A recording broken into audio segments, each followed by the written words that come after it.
Stronger together stronger. Kak Iqbal, jadi apa sih seleksi apa yang harus dilewati teman-teman tuh dari awal sampai nanti terpilih 30 itu apa? Awalnya tuh gimana itu? Mungkin bisa maju sedikit Kak Iqbal biar mic-nya. Ya. Oh ya. Jadi kami awalnya menyeleksi anak-anak itu dari sisi administrasi dulu. Jadi mereka membuat semacam motivation letter. Apa sih sebenarnya mereka yang mereka inginkan ketika mereka itu masuk di kelas internasional. Dan setiap mahasiswa itu kan sebenarnya punya potensi diri masing-masing ya. Apa sih sebenarnya yang mereka ingin kembangkan dari potensi mereka masing-masing begitu.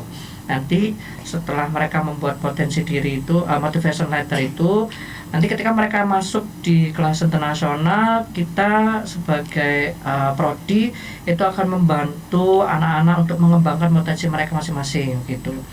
Nah, dari seleksi administrasi ini, anak-anak kita suruh membuat motivation letter dalam bentuk bahasa Inggris ataupun bahasa Arab. Jadi di kelas internasional ini tidak hanya bahasa Inggris saja, tapi bahasa Arab juga. Gitu kan, kita memfasilitasi dua bahasa Inggris dan bahasa Arab. Kemudian setelah mereka lolos di seleksi administrasi, mereka nanti akan ada seleksi wawancara. Seleksi wawancara ini ada beberapa indikator yang dinilai. Yang pertama, kemampuan bahasa asing, mulai dari bahasa Arab dan bahasa Inggris. Mungkin memilih salah satu. Kemudian mereka juga akan digali apakah mereka bisa pikir secara kritis gitu ya, melakukan analisa dan lain-lain begitu. Kemudian kita juga cari apakah mereka punya prestasi akademik di sebelumnya. Biasanya anak-anak yang sudah memiliki prestasi akademik di sebelumnya, di tahun-tahun sebelumnya ketika mereka SMA gitu, mereka akan lebih mudah untuk mengembangkan potensi dirinya lagi di bangku perkuliahan ini gitu. Nah, setelah itu mereka akan diseleksi wawancara dan akan terpilih, kemudian baru mereka bisa masuk ke kelas internasional. Di kelas internasional nanti secara otomatis mereka kan sebenarnya dilatih untuk menggunakan bahasa ya, bahasa Inggris maupun bahasa Arab. Di awal-awal tahun mungkin di semester 1 atau semester 2 ya, kita mulai semester 2, bahasanya mungkin masih belum bisa lancar. Mereka masih menyesuaikan diri, masih beradaptasi dengan bahasa asing di mana itu bukan bahasa ibu mereka gitu. Tapi kami yakin bahwa proses itu nanti akan dijalani mungkin sekitar kurang lebih 1 semester atau 2 semester, baru berikutnya nanti mereka bisa dengan lancar memakai bahasa asing dan bisa mengikuti program-program internasional.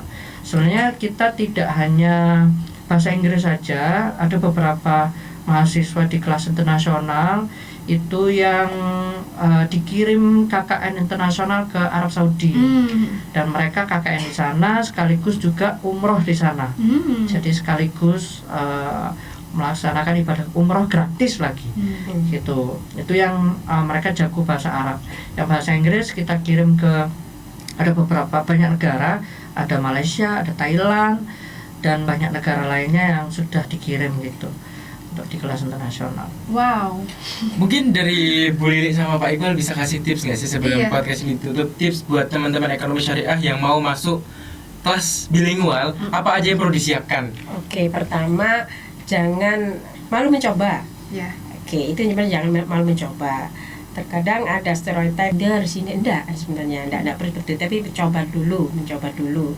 Kemudian biasa aja kok di kelas internasional, di kelas bilingual itu. Awal-awal barangkali masih bahasa Indonesia, nanti saat pembukaan bahasa Inggris, nanti selanjutnya ya sambil jalan. Ini tidak perlu ada rasa ketakutan, intinya seperti itu. Kemudian yang kedua, ketika sudah mengatakan diri, kenapa tidak memilih kelas bilingual gitu? Karena dosen dan teman-temannya akan menjadi pemicu untuk menambah semakin semangat, semakin mengembangkan diri. Karena memang kalau kita lihat keluar, maka sebenarnya orang yang punya keunggulan bahasa itu yang utama. Sebenarnya kita juga tidak membatasi dia bisa bahasa Inggris ataupun Arab.